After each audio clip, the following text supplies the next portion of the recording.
दोस्तों, आज बात करेंगे कन्फाइंड स्पेस के बारे में। कन्फाइंड स्पेस क्या है तथा उसके क्या-क्या हैज़ार्ड होते हैं और उनके हैज़ार्ड को कंट्रोल करने के लिए फैक्ट्री एक्ट ने क्या-क्या रिकमेंडेशन दिया है। यदि आप पहली बार चैनल पे आए हैं तो चैनल को सब्सक्राइब करिए, बेल आइकन को दबा दीजिए ताकि ऐसे ही वीडियो आपको हमेशा मिलता रहे। देखिए, सबसे पहले हम जानते हैं कन्फाइंड स्पेस क्या है। तो any place who are including to all side and there are not comfortable entry and exit access way and who has not suitable for women, so that is called confined space. यानी कोई भी ऐसे स्थान जो चारों तरफ से घिरा हुआ हो, जिसमें प्रवेश और निकासी यानी आने और जाने का जो रास्ता हो वो कंफर्टेबल ना हो, सुगम ना हो और जो मानव के रहने के उपयुक्त ना हो, ऐसे स्थान को हम कन्फाइंड स्पेस कहते हैं।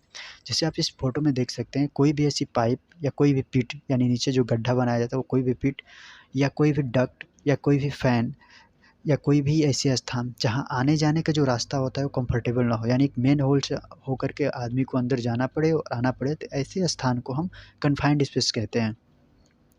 अब देखिए, कन्फाइंड स्पेस में बहुत सारे हज़ार्ड्स होते हैं। जैसे पहला जो हज़ार्ड होता है, वो अंदर का जो एटमॉस्फेयर है यानी टॉक्सिक एटमॉस्फेयर होता है, यानी उसके जो अंदर कन्फाइंड स्पेस के अंदर का जो एटमॉस्फेयर है, एनवायरनमेंट है, वो टॉक्सिक हो सकता है यानी जहरीले हो सकता है।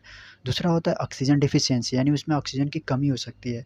ऑक्सीजन इनरिचमेंट मतलब ऑक्सीजन का लेवल बढ़ा बढ़ा हुआ हो सकता है। फ्लेमेबल या एक्सप्लोजिव एटमॉस्फेयर, यानी अंदर का जो माहौल है वो जलने वाला या ब्लास्ट होने वाला भी हो सकता है। फ्लोइंग लिक्विड या फ्री फ्लोइंग सॉइल्ड, यानी उसमें कोई भी लिक्विड पदार्थ जो है वो उसमें मिल सकती है या फिर जो सॉइल डस्ट होता है वो उसमें मिल सकता है। एक्सेस हीट, यानी बहुत ज़्यादा गर्मी हो सकता है। पुअर इल्यूमिनेशन, यानी उसमें रोशनी की कमी हो सकती है। बायोलॉजिकल हज़ार्ड्स, यदि आप ग्राउंड में किसी पिट में काम कर रहे हैं तो वहाँ पे आपको कोई बिच्छू या साँप भी मिल सकता है। और इलेक्ट्रिकल हज़ार्ड, यानी इलेक्ट्रिकल से रिलेटेड भी आपको हज़ार्ड्स मिल सकते हैं। तो ये इससे भी इस टाइप के बहुत सारे हज़ार्ड्स आपको कन्फाइंड स्पेस में मिलेंगे, जिनको कंट्रोल करने के लिए कुछ फैक्ट्री एक्ट ने हमें रिकमेंडेशन दिया है।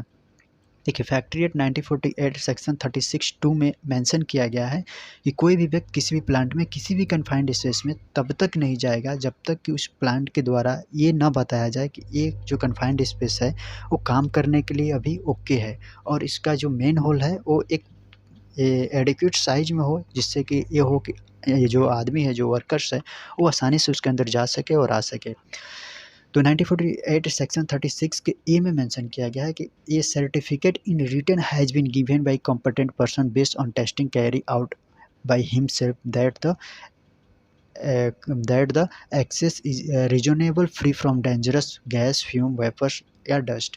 यानी ये बोल रहा है कि प्लांट के कंपोनेंट पर्सन द्वारा उस कन्फाइंड स्पेस के इंस्पेक्शन यानी पर्सनल टेस्टिंग करने के बाद ही हमें जब तक टेस्ट करने के बाद हमें ये ना बताया जाए कि हाँ, ये जाने लायक है, तब तक हम उसके अंदर नहीं जा सकते। यानी ये बोल रहा है कि एसपीआर सिलेक्टेड पर्सन रिपोर्ट देने के बाद ही हम उसके अंदर जाएँगे। मतलब कि जो मल्टी गैस डिटेक्टर होता है उसके बिहाफ़ पे उसमें चेक करके बताया कि उसमें कोई ज़हरीली गैस नहीं है, उसमें ऑक्सीजन की डेफिशिएंसी नहीं है, उसमें प्रॉपर रोशनी है। यानी एक परमिट टू वर्क हो गया है। जब तक आपको परमिट ना दे, एक रिटन में लिख के ना दे, तब तक आप कन्फाइंड स्पेस में नहीं जा सकते।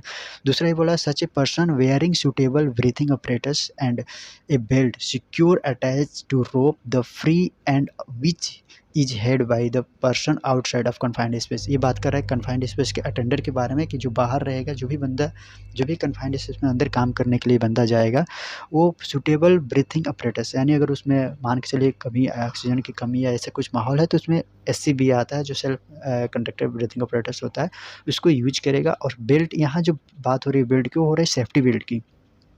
यानी जो भी बंदा अंदर जाएगा वो सेफ्टी बेल्ट को प्रॉपर पहनेगा और उसमें एक रस्सी के माध्यम से उसको अटैच करके बाहर जो होल वॉचर रहेगा उसके पास वो रस्सी होनी चाहिए, ताकि अगर अंदर वो बंदा काम करते समय गिरता है तो बाहर वाले को क्या हो जाए, क्लियर हो जाए और उसको आराम से बाहर निकाल सके। तो ये आपका फैक्ट्री एक्ट 1948 सेक्शन 36 में मेंशन किया गया है कि आप अंदर जाएँगे तो आपको परमिट होना चाहिए, रिटेन ये सर्टिफिकेट रिटेन, यानी आपको रिटेन में मिला होना चाहिए।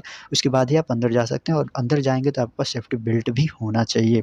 अब देखिए, पहला होता है कि आपको टेस्टिंग, ये जो कंपोनेंट प्लांट का जो कॉम्पिटेंट पर्सन है वो आपको पहले मल्टी गैस डिटेक्टर से आपको ऑक्सीजन लेवल चेक करेगा। अगर ऑक्सीजन लेवल जो है काम करने योग्य है, यानी आपका 19.5 से ऊपर है और 23.5 से नीचे है, तभी आप उसमें काम कर सकते हैं। यानी कन्फाइंड स्पेस का जो ऑक्सीजन लेवल होता है 19.5 से 23.5 के अंदर होना चाहिए।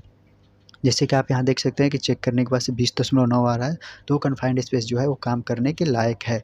तभी आप उसमें अंदर जा कर के काम कर सकते हैं। तीसरा लास्ट जो है, आपको परमिट मिलने के बाद से आपके बाहर जो है एक होल वॉचर होगा जो आपकी एंट्री करेगा, और आप क्या करेंगे, बेल्ट पहन के जब अंदर जाएँगे तो उसका बेल्ट में बाँधा गया रस्सी बाहर खड़े बंदे के पास होना चाहिए, ताकि अगर इन केस आपके साथ कुछ होता है तो रस्सी के झटके के माध्यम से वो बाहर वाले बंदे को मालूम हो जाए और उसको बाहर निकाल ले। ये जो होता है ये हाई टॉक्सिक टैंक के लिए है प्रबंध है, कि जहाँ भी हाई टॉक्सिक एटमॉस्फेयर होता है कन्फाइंड स्पेस के अंदर, वहाँ पे आप रस्सी बाँध के भेज सकते हैं और उसको ब्रीथिंग apparatus दे सकते हैं।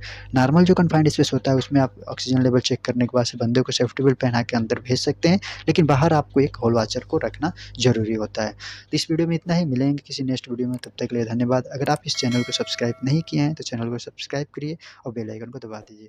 Thank you.